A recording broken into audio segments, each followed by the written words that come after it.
focuses on operations with radicals. Before we get to those, I want you to take just a moment to see if you can simplify the following equations. All right, by now you should have worked out all three.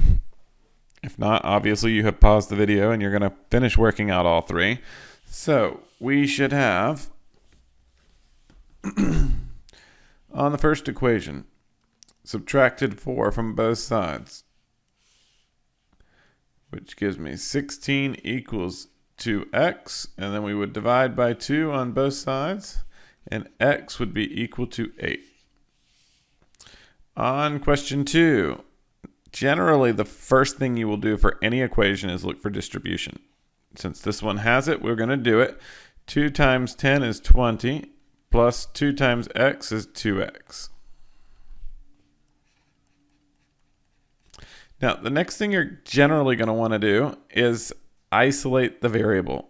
In other words, get your variable on one side of the equation. So in this case, I can subtract 2x from both sides. 2x minus 2x is 0, so we have 0 plus 4 on one side, which is 4. We have 0 plus 20 on the other side, which is 20. We have ended up with a 4 equals 20 solution.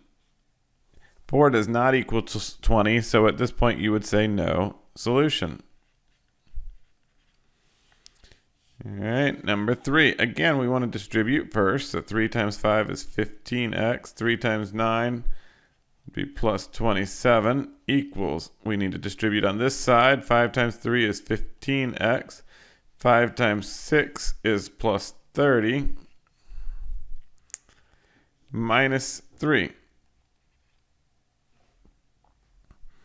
All right. Well, now we have 15x and 15x. Let's see if I subtract 15x from both sides of the equation. Once again, we have ended up with 27 equals 30 minus 3, which is 27. Well, this time, that statement is true. 27 is equal to 27. So every value or all real solutions will satisfy the value of x. Doesn't matter what I put into x, since both sides will simplify to the same value of 15x plus 27. We can plug x into both sides and we will get the same simplified solution on both sides of the equation. So all real solutions. Adding and subtracting radicals. Now, we talked yesterday about having a coefficient. We talked about having a radical, and we talked about having a radicand. The coefficient is the number in front of the radicand. Now, it is very important for us to recognize there is some consistency with what's going on here and with what you have used in the past with variables. So, I have said it often. Radicals function like variables. Now, radicals are not identical to variables, but in a lot of ways they function in the same way. We have a variable such as a. A has a coefficient or a number that sits in front of it. If I have an a added to b, those are not like terms. I cannot add them together. If I have an a added to 3a, they are like terms because the variable is identical.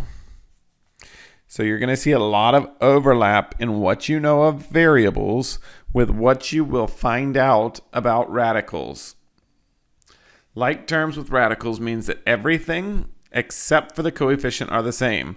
In other words, the value inside the radicand is the same for both terms.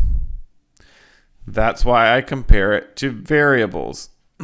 It doesn't matter what number is sitting in front of the variable. It only matters what the variable is. The same is true with radicands. It doesn't matter what number or coefficient is sitting in front of the radical. What matters is what the radicand value is. If it's the same, they are like terms and they can be added. When you add or subtract with radicals, you combine the coefficients of the radical and you keep the radicand the same way you would keep a variable. Don't forget to simplify as needed. Sometimes this may have to come first.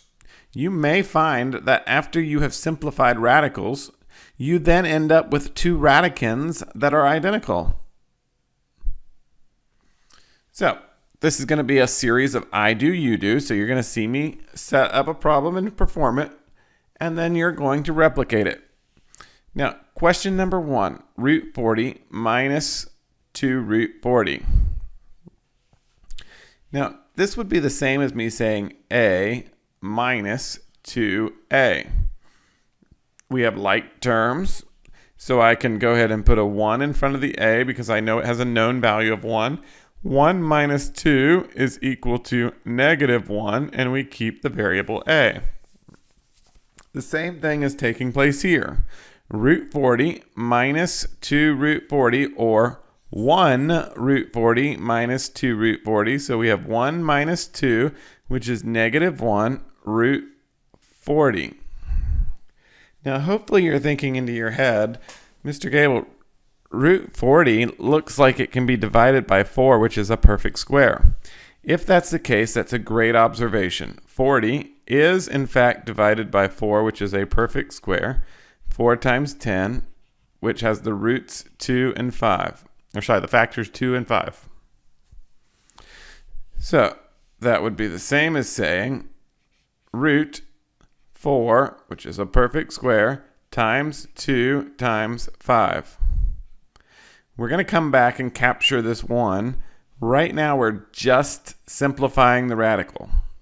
So root 4 is 2. 2 and 5, well, they don't match each other, so we can't pull anything out of the anything else out of the radical. So we'll put it back together. 2 times 5 is 10. Now, just like you would in order of operations, after you've simplified the parentheses, you can multiply something. Our radical is kind of like a parentheses. So now that we have simplified the radical, we can take the value in front of it that's getting multiplied to the radical, and we can drop it down. So negative 1 times 2 times root 10. Negative 1 times 2, that gives me negative 2 root 10. All right, let's see if you can do the same with 1b. Pause the video. After you've given it a shot, come back, check the answer, and see how you did.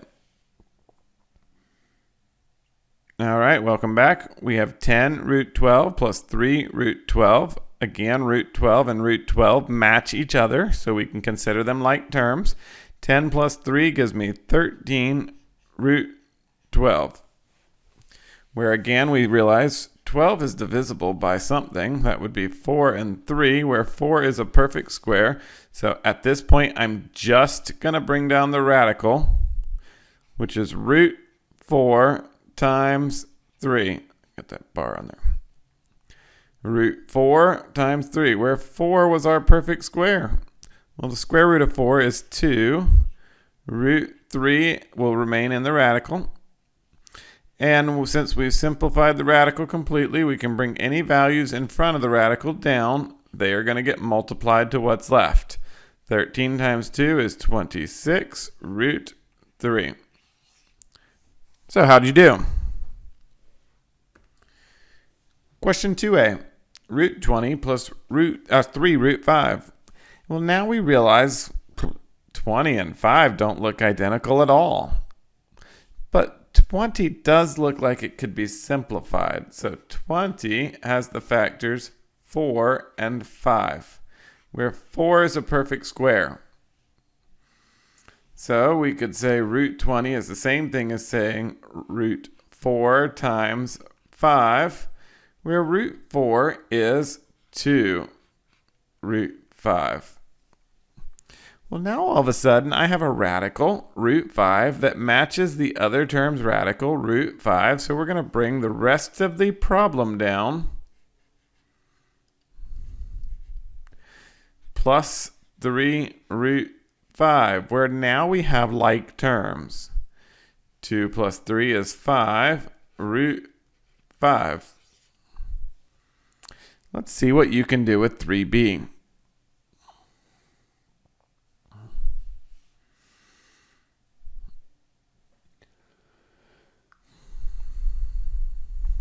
All right, let's check the factors because obviously we don't have like radicans yeah.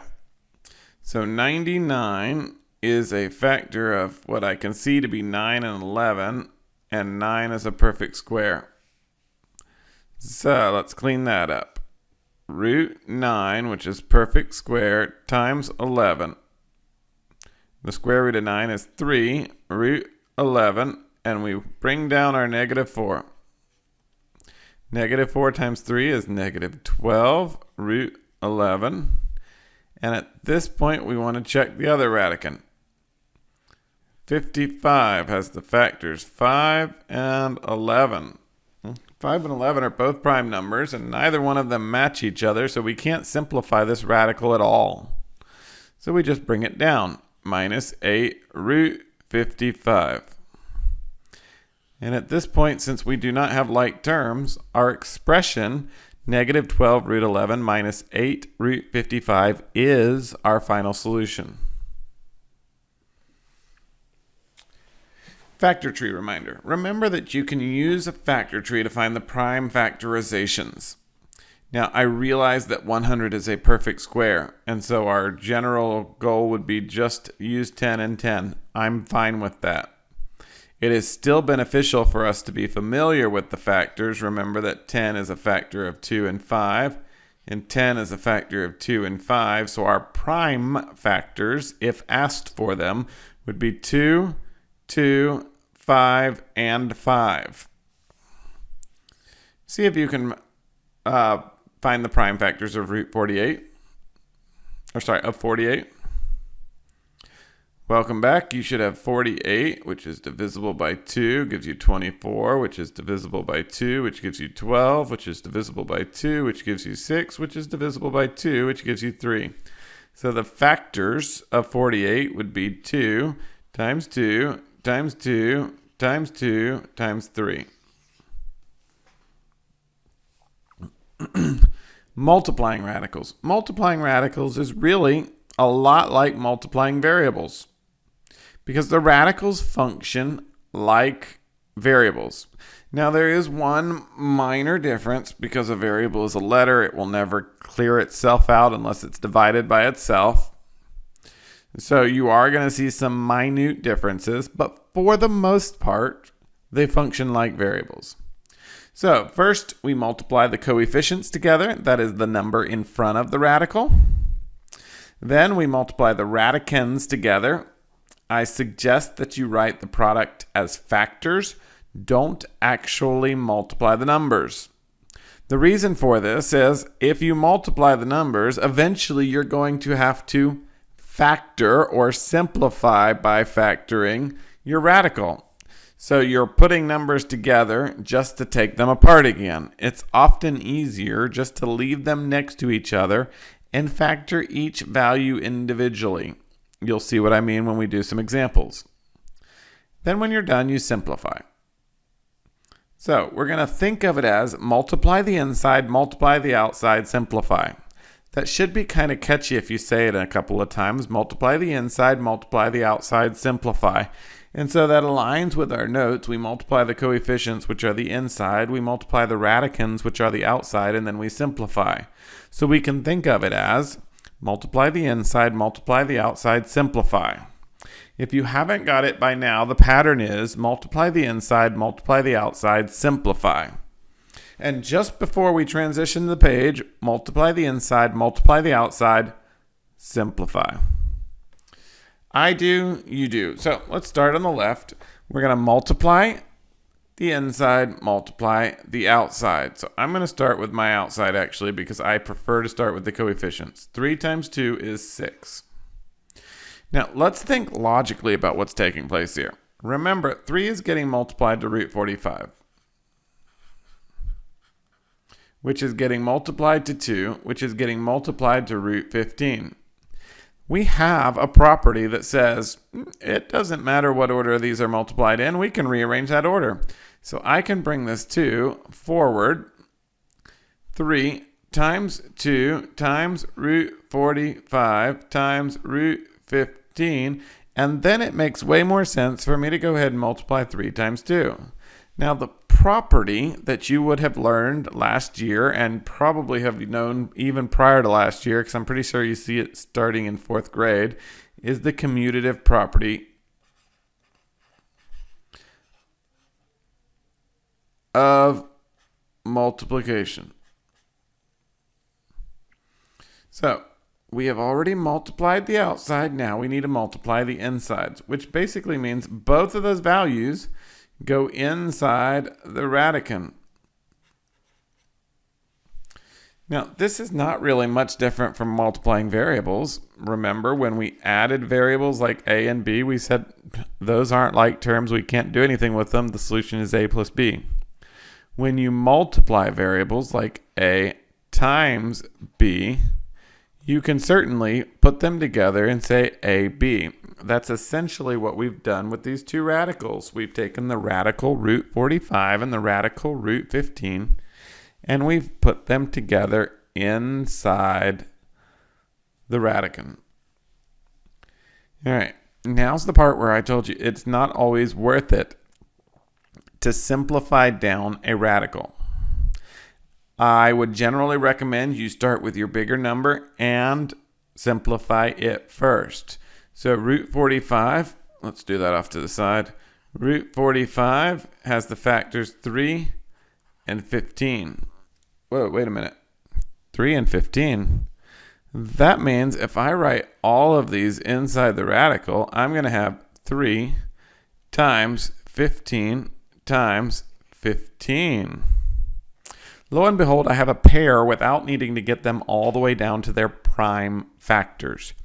Yes, you may certainly get them down to your prime factors if you need to, but I don't need to. 15 times 15 is 225. The square root of 225 is 15. So we can continue simplifying this radical by saying, hey, look, I've got pairs. Cross it out, pull it in front. 15 root 3. We're not done yet because we need to take this value that was getting multiplied, bring it down. All right, and so we have 6 times 15, so we end up with 90 root 3. Now this process may take you just a little bit longer to pick up on. That's okay. Go ahead and give 3b a try and see how you do. All right, welcome back. So we have 4 times root 42, and we have 1 times root 35. So we're going to multiply the outsides first. 4 times 1 is 4. And we're going to multiply the insides. 42 times 35. So I'm going to start with the bigger number, 42. Its factors are 2 and 21, which will have factors 3 and 7. Not anything I really see that helps me out yet. Let's factor down our 35. That has a 5 and a 7. Wait a minute. That means I'm going to have more than one 7 inside the radicand. Yes, we are. So let's go ahead and we're going to leave the 4 here for a minute. We're just going to simplify the radicand. So the radicand has inside it 2 times 3 times 7. 5 times 7. Oops. All right. And we want to pull out any pairs. I see pairs of 7s, so I can pull out the 7s. And everything else is a singleton, so we're going to leave it there and put it back together. 2 times 3 is 6, times 5 is 30. Now we can grab that 4, which is getting multiplied to the radical, and pull it down and multiply it. 7 times 4, 28 root 30. Now, the more of these you do, the simpler they're going to get. All right, let's try another. I do, you do. So we're going to start with 10 root 23 squared. Well, that's the same thing as saying 10 root 23 times 10 root 23. So we can multiply the outsides. 10 times 10 is 100. And we can multiply the insides. Root 23 times root 23. I kind of like that. I have a pair already. So it's going to come out of the radicand, 23, and we can drop down our 100. So 100 times 23 equals 2300. That one cleaned up nice and pretty. You try. Go ahead and pause the video. Come back after you've had a chance to simplify.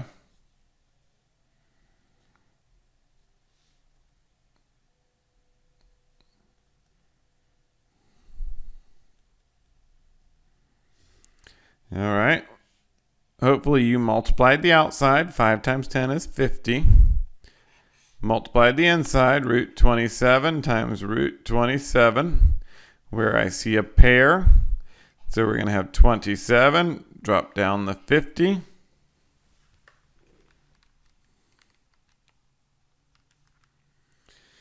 And so 50 times 27 gives us, where'd my pen go? 1,350. Now, if you were in class and we were doing this in class, we would do some mixing it up with whiteboards. We're not. If you want to use a whiteboard, that's fine. I'm not keeping you from using a whiteboard at home. I think you're better off to just continue to use paper and pencil in case you make mistakes and to give yourself something to reference back in the future. But let's go ahead and give these a try. So after each problem appears on the screen, pause the video, work the problem out, then come back and check your solution. All right, welcome back. So we have 12 minus 22 because we have root 15 in both, and those are like terms. 12 minus 22 gives me a negative 10 root 15, where before we finish, we want to check our factors of 15 to see if it can simplify. That gives me a 3 and a 5, which are both prime numbers and no pairs. So our solution, negative 10 root 15. All right, welcome back. We've got root 40, which is not the same as root 10. So we want to simplify it, see if it will have a common factor or a common value after it's been simplified. Root 40 is the same as root 4 times 10. Root 4 is a perfect square. Wait a minute, root 10 we want to see because that will match our other value. So root 40 is the same as root 4 times 10, which is a perfect square, so we can pull it out. Square root of 4 is 2, root 10.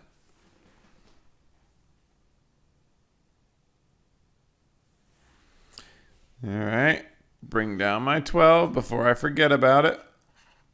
12 times 2 is 24, root 10 plus 5, because now we're ready to pull this whole portion down, root 10, where we now see that we have like terms. Root 10 is the same as root 10. 24 plus 5 is 29, root 10. And we're done and ready to move on to the next question. All right. This one didn't look too bad. Hopefully you said root 20 times 35 and you went for your factors. 35 has the factors 5 and 7.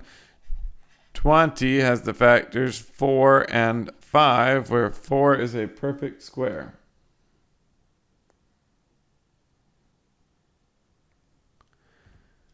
All right. Since 4 is a perfect square, we can say root 4, which is a perfect square, times 5 times 5 times 7. And notice I have a pair of 5s as well. So I'm going to pull out the square root of 4, which is 2, times the square root of 5 times 5, which is 5, times root 7. 2 times 5 is 10, root 7. Oops, sorry. 10 root 7.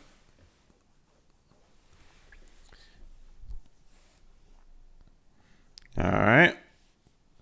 Hopefully you multiplied 2 times 4, which gave you 8. And you multiplied the insides together, which gave you root 30 times 10. I'm going to start with my larger value. 30 would be divisible by 3 and 10. And since 10 matches my other term, that will give me a pair in the radical. So I'm going to pull that. 3 times 10 times 10. Where I have a pair, it will come out. Leaves me with 10 root 3, and we want to pull down the 8. 8 times 10 is 80 root 3.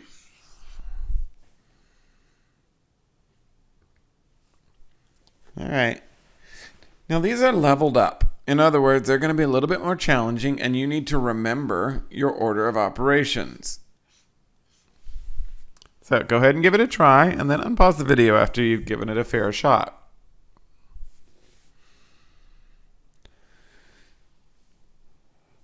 All right. Order of operations says we need to multiply first. So I'm going to take this value and this value and multiply it together. I'm going to leave that subtraction sign right there because I don't care about it right now. Just going to put all of that in parentheses and multiply together. So 2 times 3 gives me 6 root 40 times 20. So let's find my factors of 40, which are 2 and 20. Now, you're probably wondering, Mr. Gable, 40 is divisible by 4, and 4 is a perfect square. Why would you not use 4? Well, the reason I don't want to use 4 is because I see a 20 already in my radican. So since I can divide by 2, and that gives me another 20, I will pull out a pair of 20s. So we have root 2 times, 20, which is 40, times my other 20, and I see a pair. So I'm going to pull out the pair.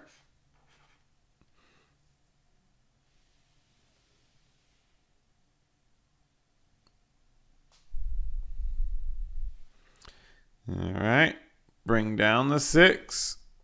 6 times 20 gives me 120 root 2.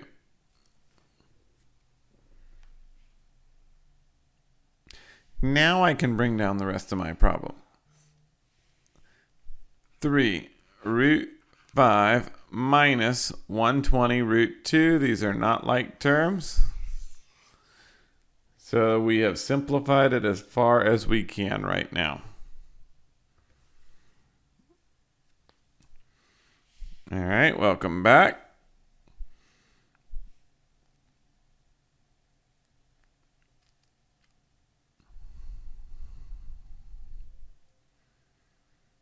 All right, order of operations tells me to simplify what's inside the parentheses first. So let's simplify. Well, I can't combine these unless they're like terms, so let's see if the 24 will factor down. I know that 24 is divisible by 4, which is a perfect square. If I can divide a value by a perfect square, that's going to make things easier. So 4 and 6. So root 24 is the same as root 4 times 6, where 4 is a perfect square, and it pops out a 2 root 6. So let's drop down my 4. 4 times 2 gives me 8 root 6. 8 root 6 is the same as 4 root 24. So I can pop down the rest of it, minus 5 root 6 squared. And now I see that I have a common radical. So I can simplify. 8 root 6 minus 5 root 6 is the same as 8 minus 5, which is 3 root 6. Okay, well now we want to deal with our exponent. 3 root 6 squared is the same thing as saying 3 root 6 times 3 root 6, where we want to multiply the outsides. 3 times 3 is 9. And we want to multiply the insides, root 6 times 6, and lo and behold, I end up with a pair that can come out. So we have 9 times 6, which is equal to 54.